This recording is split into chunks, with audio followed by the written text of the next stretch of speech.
The laws of spirit world book के Hindi translation जीवात्मा जगत के नियम का ऑडियो नंबर 29।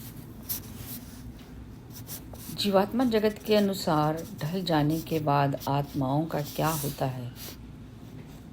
ये प्रश्न है।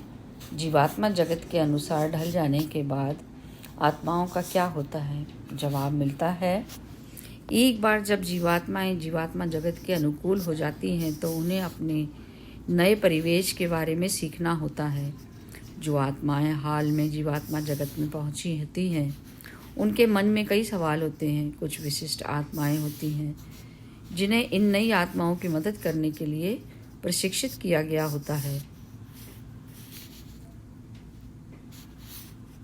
जहां आत्माएं जानकारियां प्राप्त कर सकती हैं और इसे शिक्षा कर एक विशाल स्थान होता है जहां शिक्षा जानकारियां प्राप्त कर सकती हैं और इसे शिक्षा कक्ष कहते हैं। शिक्षा कक्ष में ईश्वरों के नियम, ब्रह्मांड की प्रकृति और ईश्वर की हर एक रचना की जानकारी मौजूद होती है। आत्माओं को शिक्षा कक्ष से जानकारी मिलती है तब उन्हें एहसास होता है कि सांसारिक विचार कितने दकियानूसी होते हैं। शिक्षा कक्ष आध्यात्मिक सत्यों से भरे हुए एक पुस्तकालय की तरह होता है। सवाल है, जीवात्मा जगत में फरिश्ते होते हैं? जवाब मिलता है, हाँ, फरिश्ते वे भली आत्माएं हैं जो मार्गदर्शन करती हैं, मदद करती हैं और सर्वशक्तिमान ईश्वर के संदेश लेकर आती हैं। कभी कभार वे इंसान के रूप में आती हैं और कभी कभी वे अदृश्य भी होती हैं। ये पांचवें लोक के 7वें स्तर से ऊपर की भली आत्माएं होती हैं। श्री सर्वोच्च भली आत्मा की अनुमति मिल जाने पर 7वें लोक के 5वें स्तर से ऊपर के फरिश्ते आपात स्थितियों में आत्माओं की मदद करने के लिए पृथ्वी पर किसी भी रूप में आ सकती हैं। फरिश्तों के पास चमत्कार करने की क्षमता और शक्ति होती है।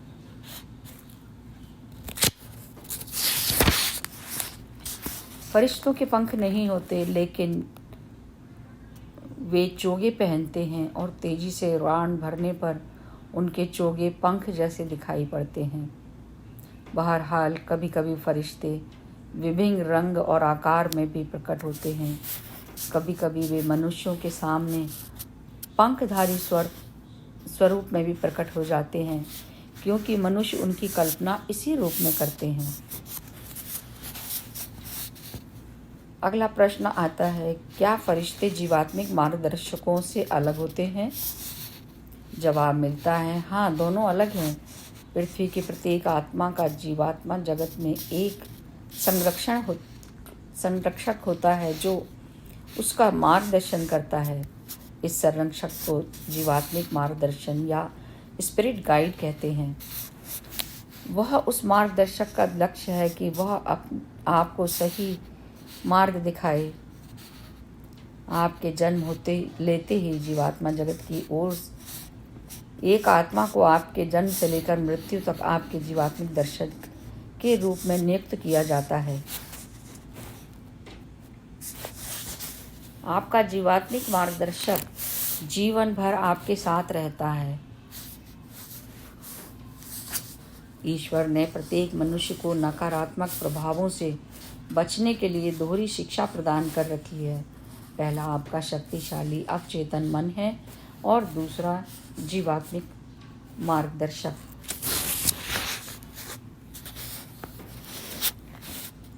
अगला सवाल है, क्या पृथ्वी पर रहने वाली आत्मा की जुड़वा आत्मा जीवात्मा जगत में उसके जीवात्मिक मार्गदर्शक के रूप में काम कर सकती है? जवाब मिला, हाँ, लेकिन बहुत ही असाधारण परिस्थितियों में। अगला प्रश्न है, जुड़वा आत्मा किसे कहते हैं और क्या वही आत्मिक मित्र है?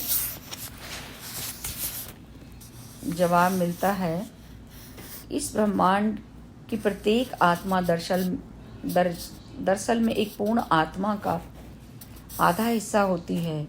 जब एक आत्मा चौथे लोक के 5वें स्तर से अपनी यात्रा आरंभ करती है तो ये 2 भागों में विभाजित की जाती है, नर आत्मा और नारी आत्मा। इन मूल नर और नारी आत्माओं का अंत में जाकर 7वें लोक के 9वें स्तर में मिलकर फिर से एक पूर्ण आत्मा बनना होता है। इन आत्माओं को जुड़वा आत्मा कहते हैं।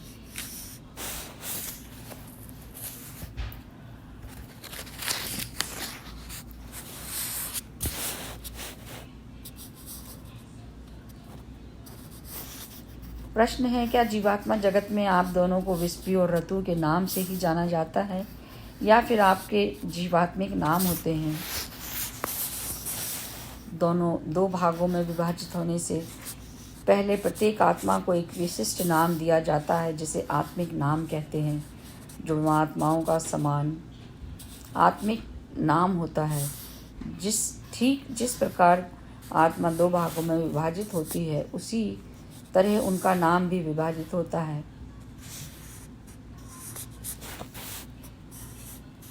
जीवात्मा जगत में आपको उसी नाम से जाना जाता है जो नाम पृथ्वी पर आपको दिया जाता है।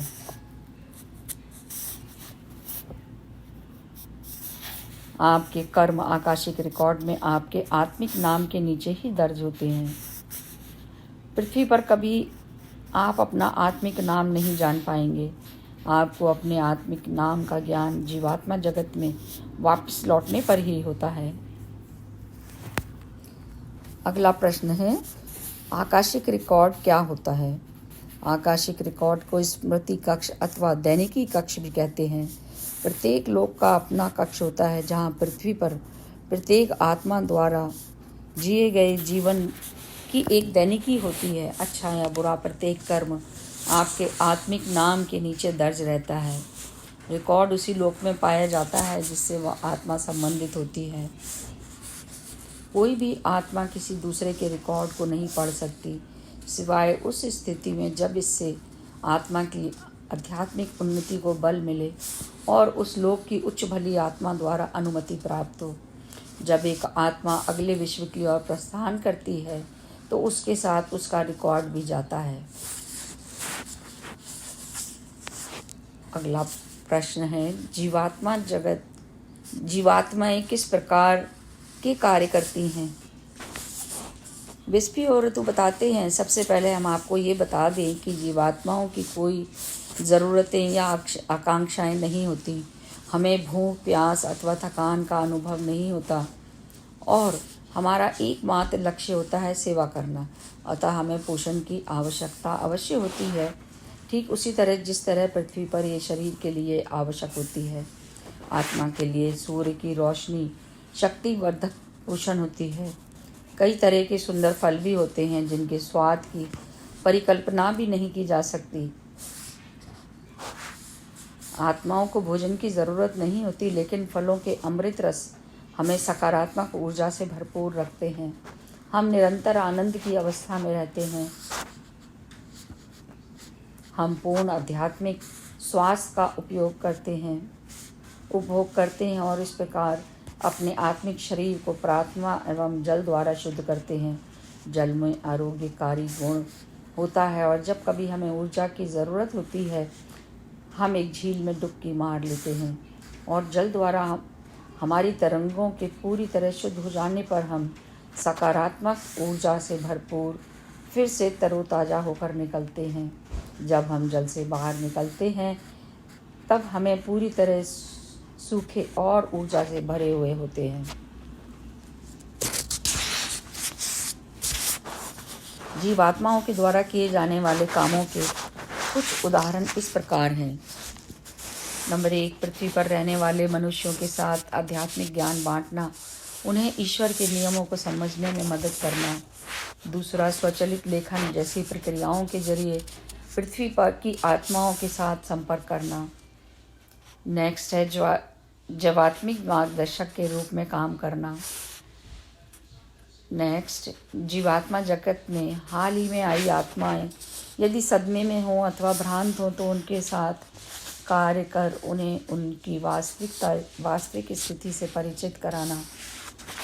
नेक्स्ट है पृथ्वी पर आत्माओं का मार्गदर्शन करना और उनके अवचेतन मन के जरिए उन पर महत्वपूर्ण संदेशों का प्रभाव डालना।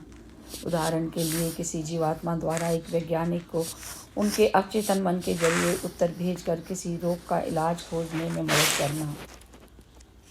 नेक्स्ट है मदद के लिए पृथ्वी से आने वाली सच्ची पुकारों का उत्तर देना। जीवात्माएं इस काम में खास तौर से प्रशिक्षित होती हैं।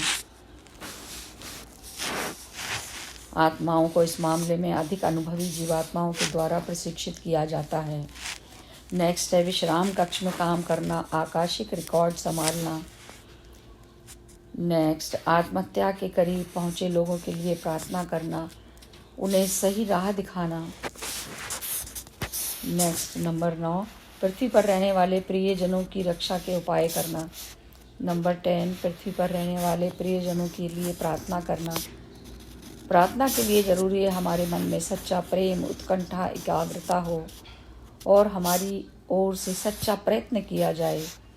नेक्स्ट है निम्नतर लोकों में रहने वाली नकारात्मक आत्माओं के संचालन में प्रशिक्षित होना। शिक्षा कक्ष में अधिक ज्ञान प्राप्त करना। नेक्स्ट है उन आत्माओं का मार्गदर्शन करना जो पुनर्जन्म लेना चाहती हैं। नेक्स्ट अपनी राह में भटकी हुई पृथ्वी की आत्माओं के लिए चमत्कार करना। नेक्स्ट है 15 नंबर पृथ्वी पर मृत्यु के निकट पहुंची आत्माओं को शांति पहुंचाने के लिए आना।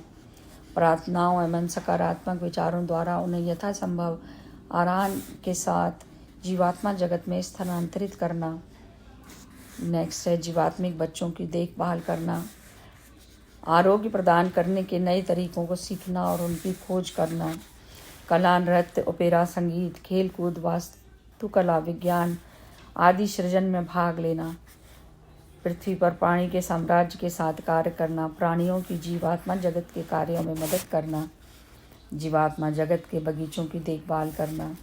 और लास्ट है पृथ्वी और अन्य ग्रहों के वास्तविक इतिहास को जानकर इस ज्ञान का चिंतन करना। Thank you.